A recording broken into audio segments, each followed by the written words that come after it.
Railway platform. લેખક કનુ ભગદેવ. પ્રકરણ 1. પોકેટમાર. દલપત. ઉંમર આશરે 28 વર્ષ. ખૂબસૂરત અને મોહક ચહેરો. ઊંચાઈ 5 ફૂટ 8 ઇંચ. એકવડીઓ પણ મજબૂત શારીરિક બાંધો.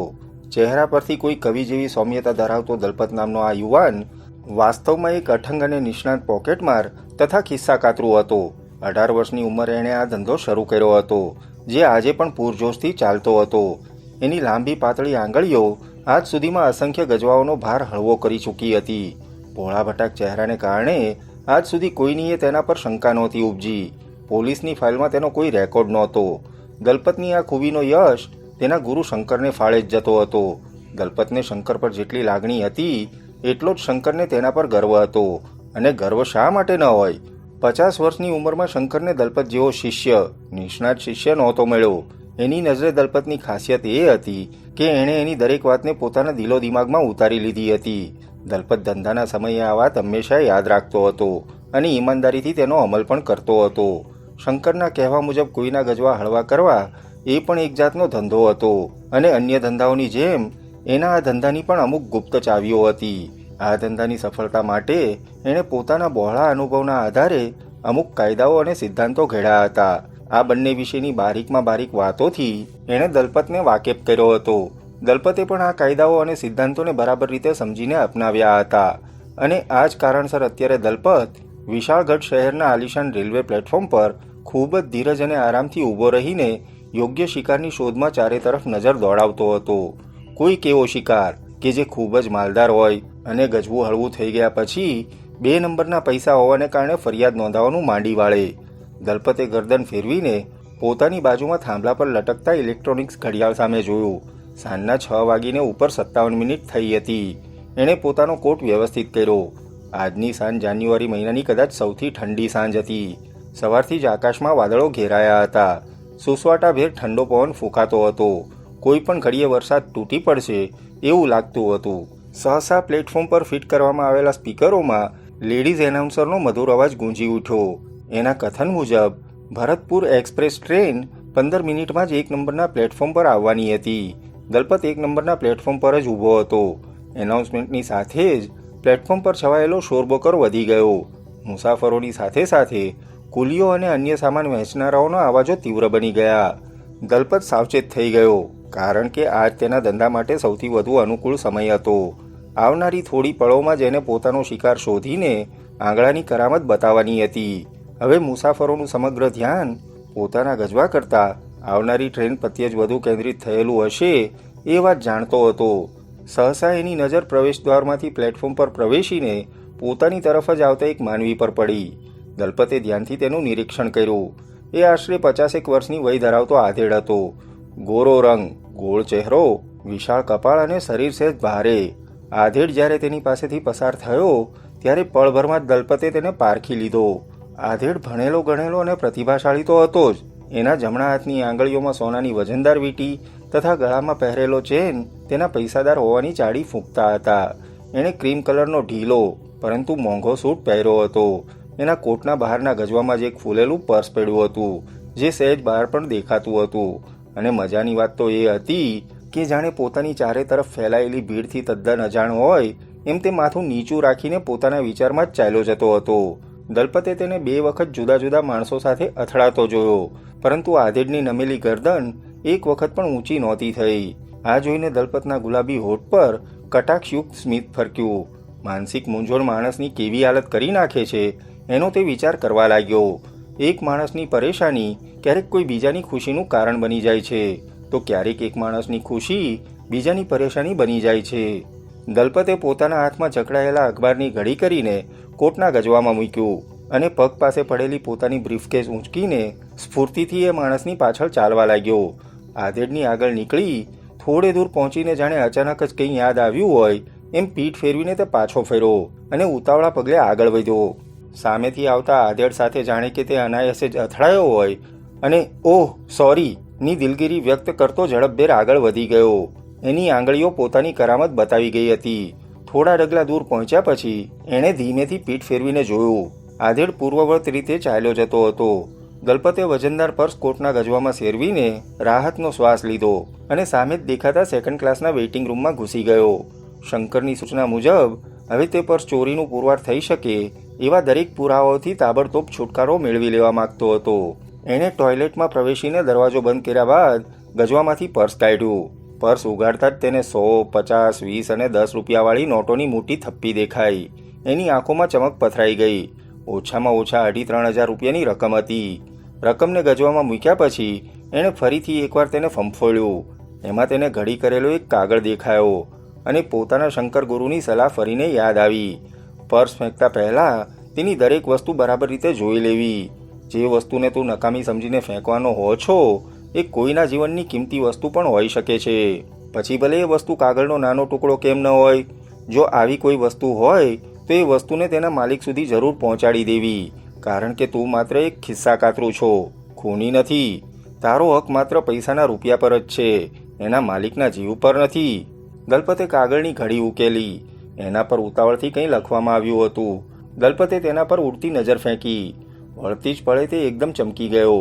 આ વખતે એણે એક એક શબ્દ ધ્યાનથી વાંચ્યો. એમાં લખ્યું હતું, હું દીનાનાથ જોશી સ્વેચ્છાએ આપઘાત કરું છું. દલપતના દેહમાં આ એક વાક્ય વાંચતા જ ધ્રુજારી ફરી વળી. એણે ટોયલેટની સ્ટોપર સામે જોયું અને પછી કંઈક વિચારીને આગળ વાંચવાનું શરૂ કર્યું. આપઘાત કરવા સિવાય હવે મારી સામે બીજો કોઈ માર્ગ બાકી નથી રહ્યો. આજે નહીં તો કાલે બધાને ખબર પડી જશે કે અમરજી રોડ પર સ્થિત સ્ટેટ બેંક ઓફ વિશાળગઢની શાખામાં આજે રાત્રે પડનારી ધાડની સાચી અને બધી જવાબદારી મારી છે. બેંકનો મેનેજર હોવા છતાંય મેં સ્ટ્રોંગ રૂમની ચાવીની નકલ ધાડપાડુને સોંપી દીધી છે. એટલું જ નહીં, મેં મારા સહકારી ગુપ્તા સાથે પણ વિશ્વાસઘાત કર્યો છે. મેં તેની પાસે રહેતી સ્ટ્રોંગ રૂમની બીજી ચાવી કે જેની મદદ વગર સ્ટ્રોંગ રૂમને ઉગાડવો અશક્ય હતો એની નકલ પણ વિશ્વાસઘાતથી મેળવીને ધાડપાડુને સોંપી દીધી છે. બદનામી ભર્યું જીવન જીવવા કરતાં હવે મને મોતનો માર્ગ વધુ સરળ દેખાય છે. બની શકે તો મારા મોત પછી પણ બેંકને લૂંટતી બચાવી લેજો. દલપતના શરીરે ફરીથી એકવાર ધ્રુજારી અનુભવી. હૃદયના ધબકારા પર કાબૂ મેળવવાનો પ્રયાસ કરતા એણે ફરીથી વાંચવાનું શરૂ કર્યું. હવે બેંક લૂંટ અને મારા આપઘાતની તમામ જવાબદારી હું સ્વીકારું છું, એટલે આ બધી વાતો માટે કોઈને હેરાન ન કરવામાં આવે. નીચે દીનાનાથ જોશીની સહી તથા આજની તારીખ લખેલી હતી. દલપત પળવાર માટે જળવત બનીને ઊભો રહ્યો. પછી કાગળ અને પર્સને કોટના ગજવામાં મૂકતો એ સ્ફૂર્તિથી દરવાજો ઉગાડીને બહાર નીકળ્યો. વેઇટિંગ રૂમમાંથી બહાર આવીને એણે આધેડ ગયો હતો એ દિશામાં નજર કરી, પરંતુ પ્લેટફોર્મની ભીડમાં એ ક્યાંય દેખાતો ન હતો. દલપત ઉતાવળા પગલે એ જ દિશામાં આગળ વધ્યો. એ જ વખતે પ્લેટફોર્મ પર ટ્રેન આવવાની વોર્નિંગ બેલનો અવાજ ગૂંજી ઉઠ્યો. ભીડની હિલચાલ અને કોલાહલ એકદમ વધી ગયો. દલપત માટે એક એક ડગલું આગળ વધવાનું પણ મુશ્કેલ બની ગયું. જેમ તેમ કરીને એ પ્લેટફોર્મના છેલ્લા દ્વાર સુધી પહોંચી ગયો, પરંતુ તેને પેલો આધેડ ન દેખાયો. તેણે અંધકારમાં જ ફેલાયેલા રેલવેના પાટા પર દૂર દૂર સુધી નજર કરી. પાટા ક્રોસ કરી રહેલા થોડા લોકોમાં પણ તેને આધેડ જોવા ન મળ્યો. દલપત નિરાશ થઈ ગયો. તેના હૃદયના વધી ગયેલા ધબકારા એકદમ મંદ પડી ગયા. તેને પોતાની જાત પ્રત્યે નફરત ઉપજી. લોખંડના કોઈ થાંભલા પાસે જઈને તેની સાથે જોરથી માથું અફળાવવાની તેને તીવ્ર ઈચ્છા થઈ આવી. એ થાકેલા પગલે પાછો ફર્યો. એની શોધપૂર્ણ નજર હજુ પણ આધેડને શોધવા માટે ભીડ પર ફરતી હતી. સહસા એની નજર ઓવરબ્રિજ પર પડી. મુસાફરો બીજા પ્લેટફોર્મ પર જવા માટે તેના પગથિયા ચડતા હતા. દલપત ચમક્યો. એ તરફ તો એણે ધ્યાન જ નહોતું આપ્યું. એ પણ ઝપાટાબંધ પગથિયા ચડવા લાગ્યો. એ જ વખતે તેના કાનને દૂરથી આવતી ટ્રેનની વિસલનો ધીમો અવાજ અથડાયો. દલપત દોડીને પુલ પર પહોંચ્યો. પુલ પર આછી ભીડ હતી. તેણે પુલ પર દૂર દૂર સુધી નજર કરી. તરત જ આધેડ તેની નજરે ચડી ગયો. આધેડ રેલિંગ પાસે ઊભો ઊભો દૂર શૂન્યમાં તાકી રહ્યો હતો. દલપત રાહતનો એક ઊંડો શ્વાસ લઈને ઉતાવળા પગલે આગળ વધ્યો. એ જ વખતે ટ્રેનની વિસલ જોરથી ગૂંજી. દલપત ચમકીને ઝડપથી આધેડ તરફ દોડ્યો. આધેડ હજુ પણ શાંત અને ગંભીર મુદ્રામાં ઊભો ઊભો શૂન્યમાં તાકી રહ્યો હતો.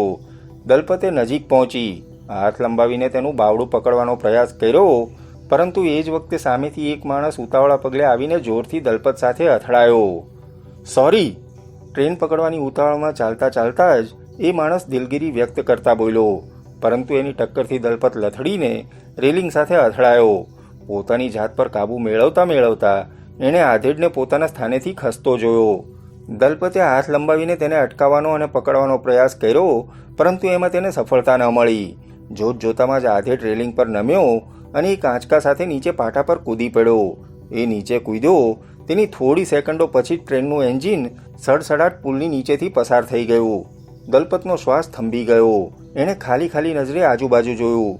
પુલ પર હજુ પણ મુસાફરોની આવજા ચાલુ હતી, પરંતુ હમણાં જ એક માણસે પુલ પરથી કૂદીને આપઘાત કરી લીધો હતો એ વાતનો કોઈને આભાસ નહોતો મળ્યો. દલપતે આધેડ કૂદ્યો હતો.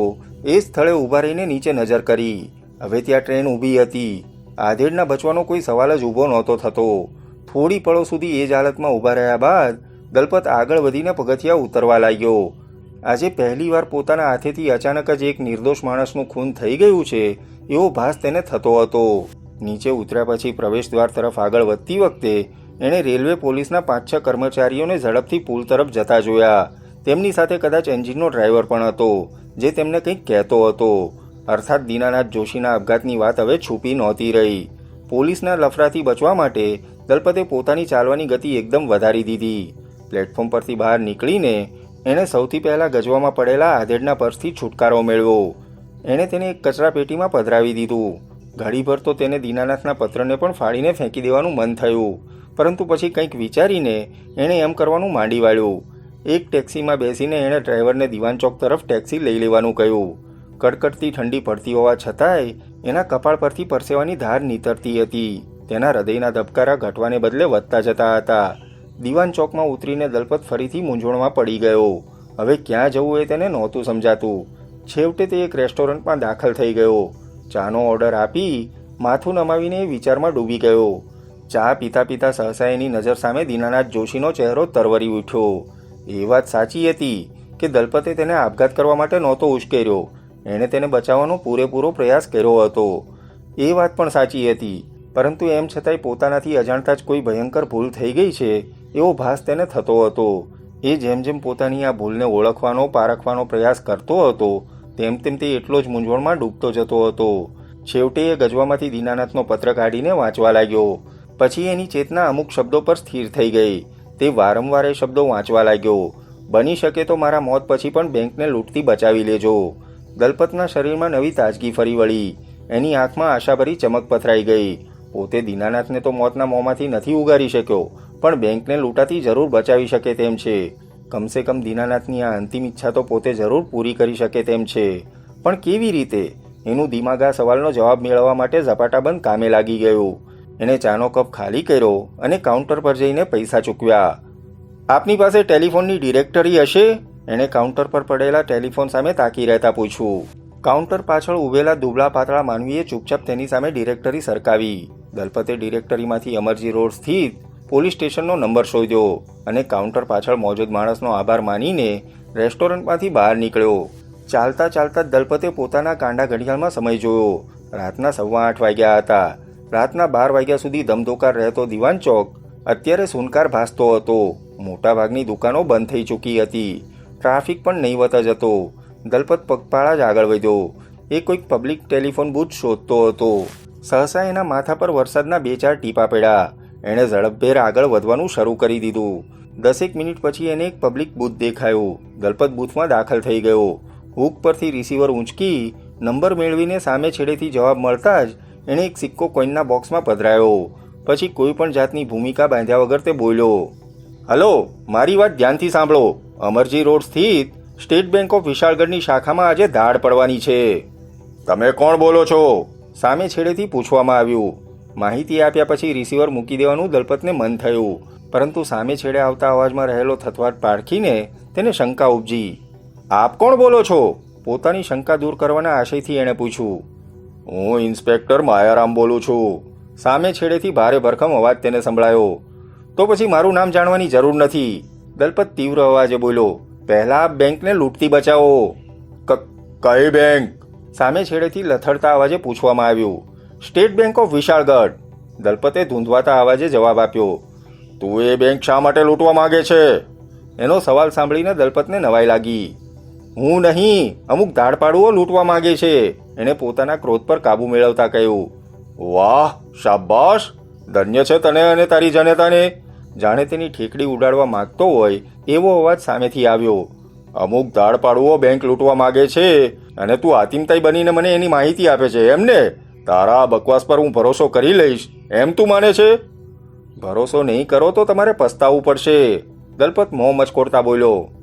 Shut up! સહસા સામે છેડેથી ફાટેલા વાંસની જેમ તરડાયેલો અવાજ તેના કાનમાં અથડાયો. મારું નામ ઇન્સ્પેક્ટર માયારામ છે, એની તને ખબર નથી લાગતી? હું ફરીથી કહું છું, દલપત શાંત અવાજે બોલ્યો. અમરજી રોડ સ્થિત સ્ટેટ બેંક ઓફ વિશાળગઢની શાખાને લૂંટતી બચાવી લો. આજે રાત્રે ગમે ત્યારે એ બેંકમાં લૂંટ ચલાવવામાં આવશે. સાલા, પોલીસની મજાક કરે છે?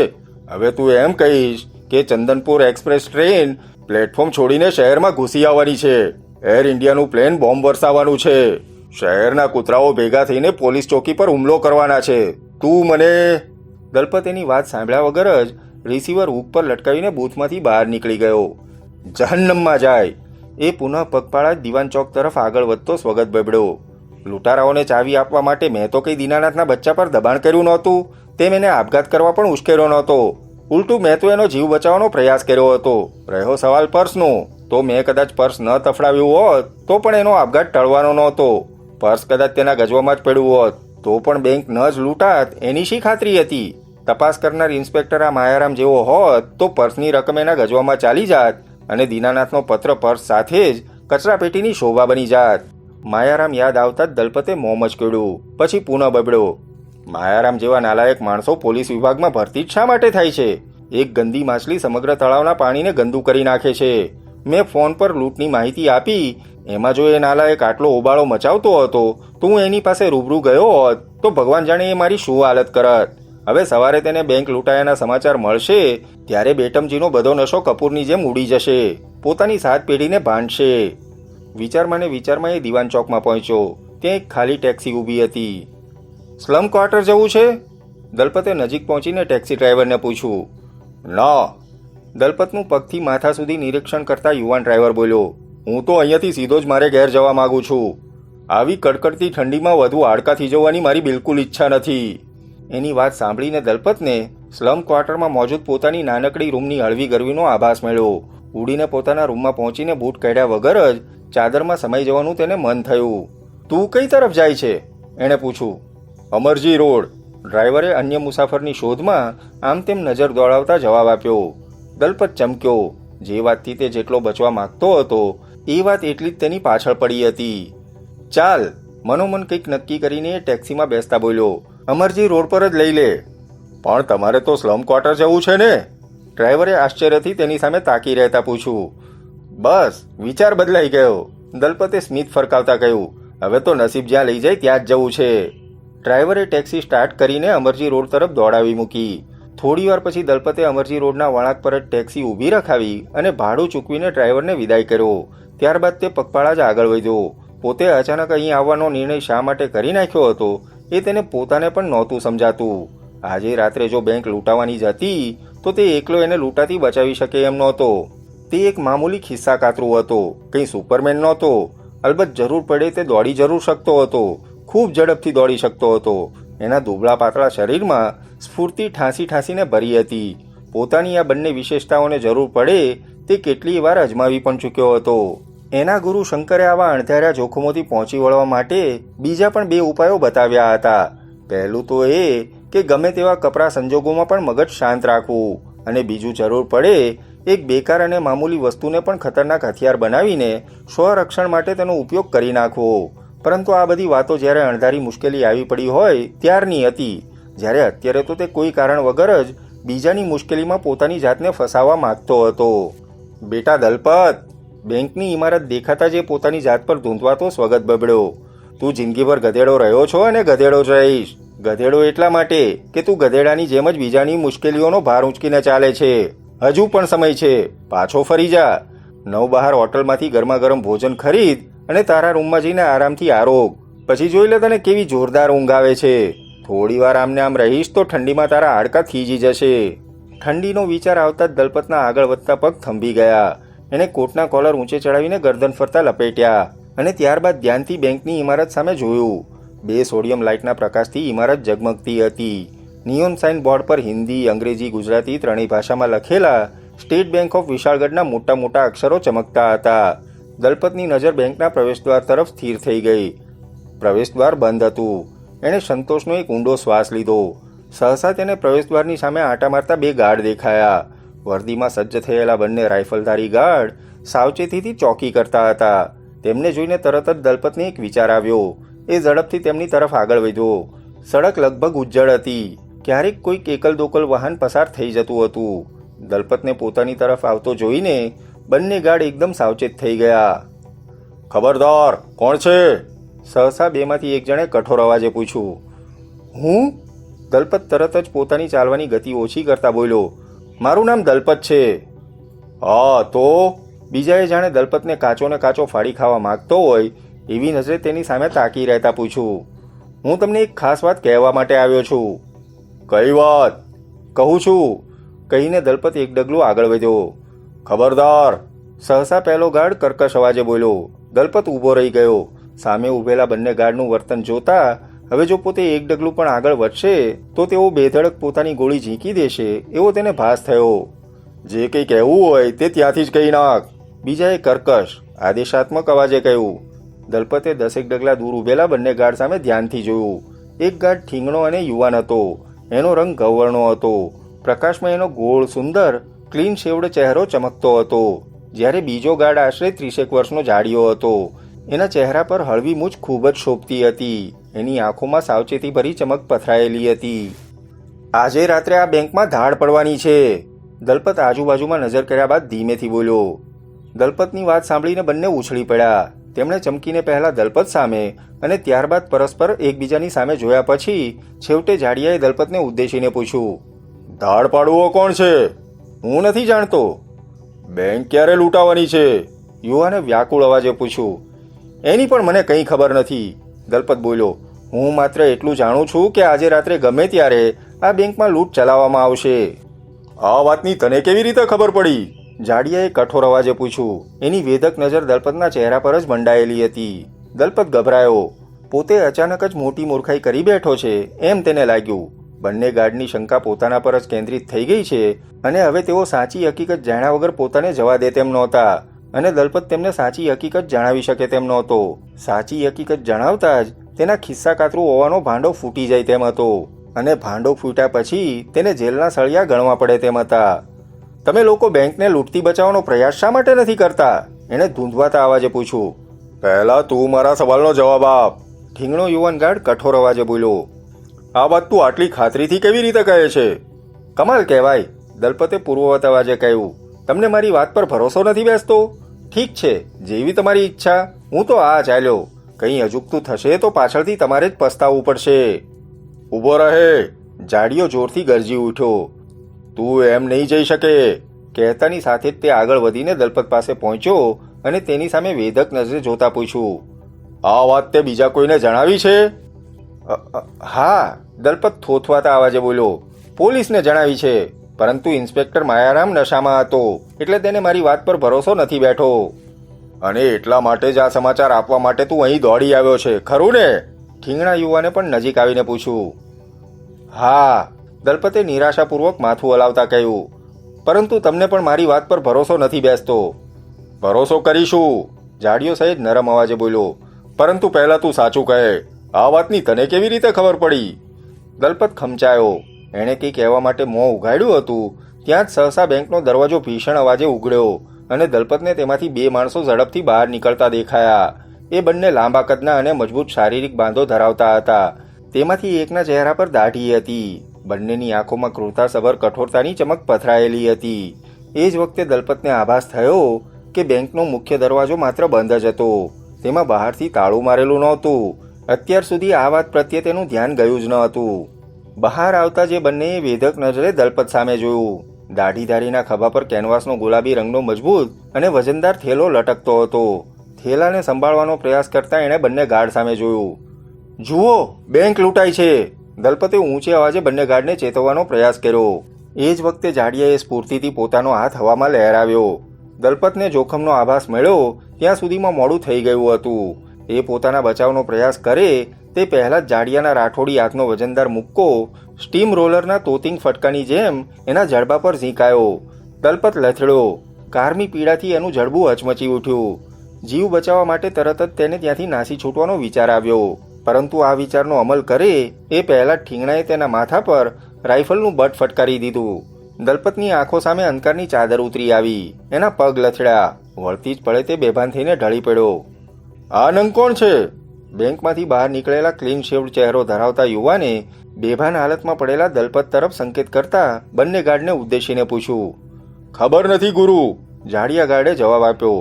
પોતાનું નામ દલપત હોવાનું એણે જણાવ્યું હતું. કહેતો હતો કે આજે રાત્રે આ બેંક લૂંટાવાની છે. શું? એને આ વાતની કેવી રીતે ખબર પડી? દાઢીધારીએ ચમકીને પૂછ્યું. એ જ તો અમે તેને પૂછતા હતા, ઠીંગણો બોલ્યો. પરંતુ આ નંગે છેવટ સુધી કંઈ કહ્યું નહીં. એણે પોલીસને પણ આ બાતમી આપવાનો પ્રયાસ કર્યો હતો. આ નંગને ગોળી ઝીકી દે પોપટ, ક્લીન શેવ્ડ ચહેરો ધરાવતા માણસે જાડિયાને ઉદ્દેશીને આદેશાત્મક અવાજે કહ્યું. આ નંગ પાછળથી પણ પોતાનું મોં ઉગાડી શકે છે, પરંતુ આ નંગને બેંક લૂંટાવાની છે તે વાતની કેવી રીતે ખબર પડી એ તો આપણે જાણવું જોઈએ ને. દાઢીધારી પોતાના ખભા પર લટકતો કેનવાસનો થેલો સંભાળતા વિરોધભર્યા અવાજે બોલ્યો. જો બીજા કોઈ માણસને આ ભેદની ખબર હોય તો તે પણ આપણો દુશ્મન બની શકે તેમ છે. એ તો પડશે તેવા દિવાશે. ક્લીન શેવ્ડ ચહેરાવાળા માણસે બેદરકારી ભર્યા અવાજે કહ્યું. અત્યારે તો આ નંગનું મોં બંધ કરી દે પોપટ. પોપટ નામધારી જાડિયાએ પોતાની રાઇફલ સંભાળી. એણે રાઇફલની નળી જમીન પર બેભાન હાલતમાં પડેલા દલપત સામે સ્થિર કરી હતી.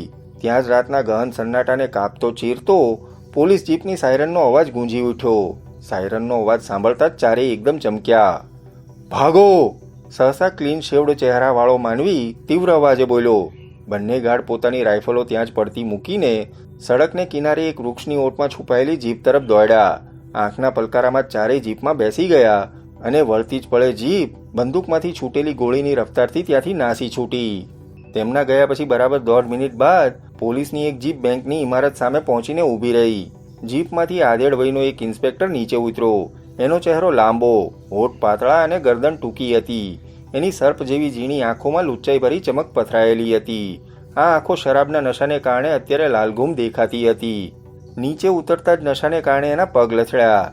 એ જ વખતે જીપમાંથી 2 સિપાહીઓએ નીચે ઉતરીને તેને પડતો બચાવી દીધો. આગંતુક ઇન્સ્પેક્ટર બીજું કોઈ નહીં પણ માયારામ જ હતો. એ માયારામ કે જેને દલપતે ફોન કર્યો હતો. અમરજી રોડના પોલીસ સ્ટેશનનો ઇન્ચાર્જ ઇન્સ્પેક્ટર માયારામ.